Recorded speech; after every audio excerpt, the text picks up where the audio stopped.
শ্রদ্ধা করে স্মরণ করছি মহান স্বাধীনতার ঘোষক শহীদ প্রেসিডেন্ট জিয়াউর রহমানকে। একই সাথে স্মরণ করছি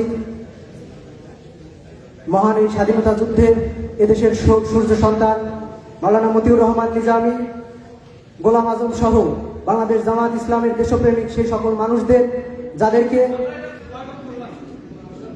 আপনাদের বয়কটে আমাদের কিছু যায় আসে না, আপনাদের বয়কটে আমাদের কিছু যায় আসে না, আপনাদের বয়কটে আমাদের কিছু যায় আসে না। স্যার প্রোগ্রামে বিশৃঙ্খল, এটা কি ধরনের আচরণ?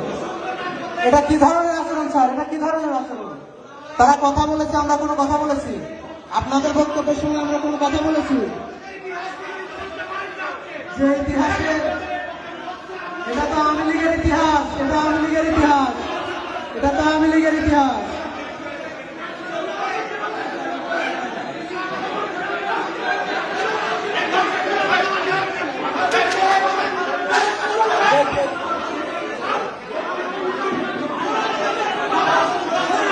বাংলাদেশ জামাত ইসলামের কোন নেতৃবৃন্দ রাজাকার ছিল না, ছিল না, ছিল না, কোন নেতৃবৃন্দ রাজাকার ছিল না।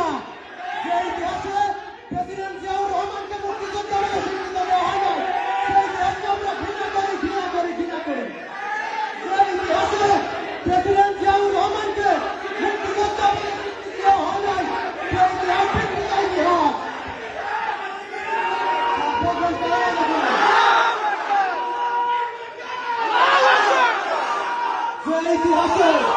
যে ইতিহাসে প্রেসিডেন্ট জিয়াউর রহমানকে মুক্তিযোদ্ধা বলে ঘোষণা দেওয়া হয় নাই, সেই ইতিহাস